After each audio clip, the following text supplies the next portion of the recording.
우리나라는 의료 서비스의 질적 수준을 국민의 관점에서 확인하기 위해 2017년부터 환자 경험 평가를 도입했는데요.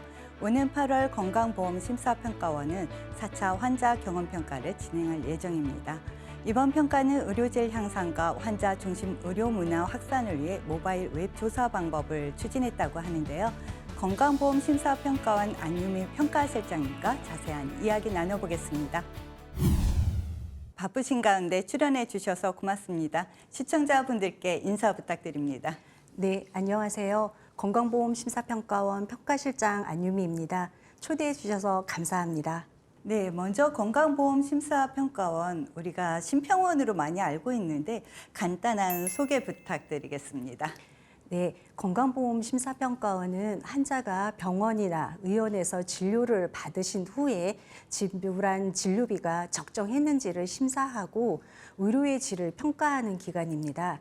이를 통해서 환자들이 의료의 질이 높은 서비스를 받도록 노력하는 기관입니다. 네, 심평원에서 의료질 향상을 위해서 심사도 하고 평가도 하고 관련된 다양한 업무를 수행하고 있는데요. 오늘은 환자 경험 평가에 대해 이야기 나눠보도록 하겠습니다.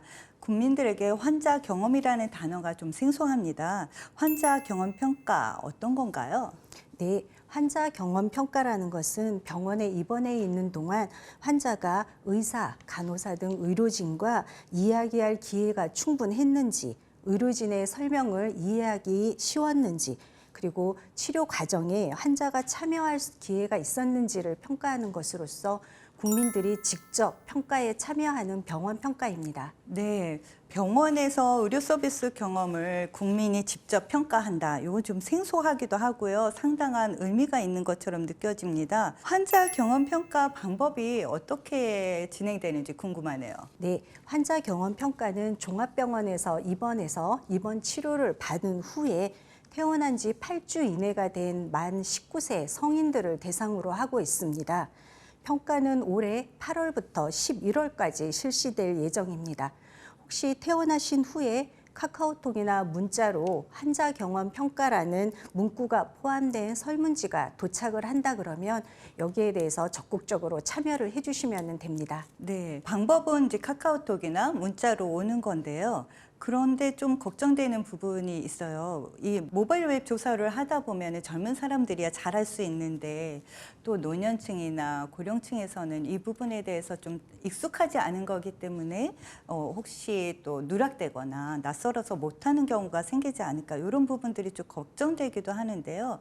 큰 병원의 환자들만 대상으로 하는 건지 또 고령층에 대한 방안들은 있는지 이런 게 궁금하네요.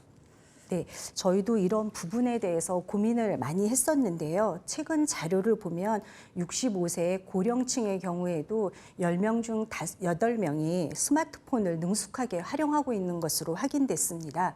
특히 문자나 카카오톡 주고받기는 편하게 활용하고 있는 것으로 알려져 있고요. 그래서 저희 환자 경험 평가에서는 카카오톡 미사용자를 대상으로 문자 메시지를 발송하고 그리고 조사의 미응답자에 대해서는 저희가 유선 전화로 독려하는 등 다양한 방법으로 고령층의 참여도를 높일 계획에 있습니다. 우리 다 같이 한번 참여해 볼까요? 먼저 모바일 웹 조사 링크로 접속하시면 조사 안내 문구가 나옵니다. 조사 시작하기를 누르면 조사 참여 방법에 대한 간단한 안내를 볼 수 있습니다.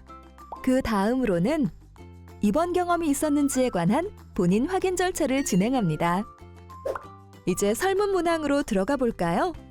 먼저 입원해 있는 동안 의료진과 이야기할 기회가 충분했는지 등 간호사, 의사에 대한 문항부터 투약과 치료 과정을 얼마나 잘 설명해 주었는지, 그리고 병원 환경은 얼마나 깨끗하고 안전했는지, 환자로서의 권리는 얼마나 보장되었는지, 마지막으로 전반적인 평가와 개인적 특성까지 경험에 비추어 객관적으로 응답 후 제출해 주시면 됩니다.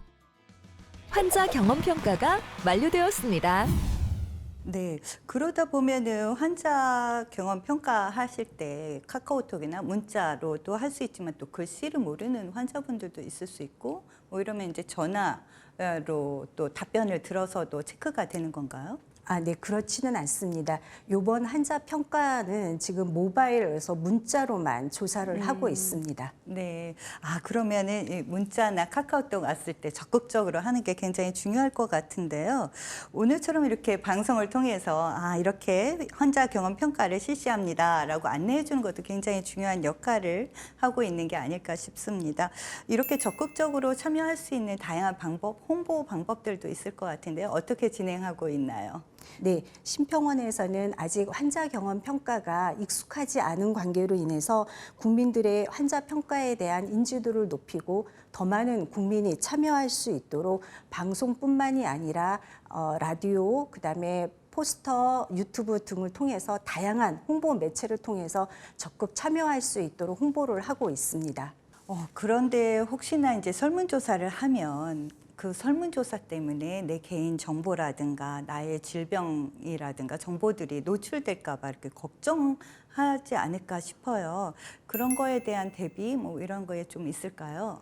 네, 그런 부분에 대해서는 우려가 있으실 거로 생각은 듭니다. 하지만 환자의 질병 정보와 관련된 내용은 설문조사지에 전혀 포함되어 있지 않습니다.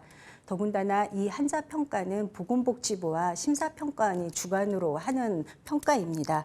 특히 개인정보보호법과 통계법에 의해서 환자 개인정보나 설문조사 결과는 엄격히 비밀이 보장되어 있으니까요. 이 점에 대해서는 걱정하지 않으셔도 됩니다. 네, 환자 경험 평가에 대해서 다양한 정보에 대해서 보완도 되고 그래서 안심하고 이제 조사에 참여할 수는 있을 것 같은데요. 어떤 문항들이 있을지 참 궁금해지네요. 어떤 내용들로 조사가 이루어질까요? 네, 환자 경험 평가는 총 24개의 문항으로 구성되어 있습니다. 첫 번째가 의사, 간호사가 존중과 예의를 가지고 환자의 의견을 충분히 청취를 했는지, 그럼 투약 치료 과정에서 환자에게 충분히 설명을 했는지를 보고 있고요. 특히 회진 시간에 대해서 환자에게 정보를 줬는지도 보고 있습니다. 또한 전반적인 병원 환경이 안전한지에 대해서도 평가를 하고 있습니다. 네, 다양한 설문 조항들이 있는데요. 이렇게 조사를 하고 나면 환자 경험 평가를 통해서 환자들한테 더 좋아지는 어떤 점들이 있는지 궁금하네요. 네, 먼저 환자 입장에서 보면은 의사와 간호사를 신뢰하면서 치료 과정에서 환자가 충분히 참여를 할 수 있게 되고요. 병원은 환자를 존중하면서 환자가 중심이 되는 진료를 제공하게 됩니다. 따라서 궁극적으로는 환자 중심의 의료 문화가 만들어질 것으로 기대하고 있습니다. 되게 다양한 영역에서 그 서비스 관련한 조사가 이루어지고 있는데요. 그걸 통해서 의료 문화가 새롭게 변화되고 서비스도 좋아질 거라는 기대가 됩니다. 마지막 인사를 통해서 국민들께 혹시 당부하고 싶으신 점이 있을까요? 환자 경험 평가에 참여하는 시간은 약 5분 정도입니다. 여러분의 소중한 5분이 모이면은 우리나라 의료 문화를 발전시킬 수 있습니다. 환자가 중심이 되는 더 좋은 의료 문화가 되도록 여러분의 소중한 경험을 전달해 주시기 바랍니다. 감사합니다. 환자 경험 평가는 병원의 의료 서비스 경험에 대해 환자가 직접 참여하는 방식입니다. 이러한 평가는 우리나라 의료 서비스의 질 향상에 크게 기여할 것으로 보이는데요. 앞으로도 환경 경험 평가가 의료계뿐 아니라 환자와 일반 국민에게도 신뢰받을 수 있는 우수한 평가 제도로서 자리매김하길 기대해 봅니다. 출연해 주신 건강보험심사평가원 안유미 평가실장님 고맙습니다.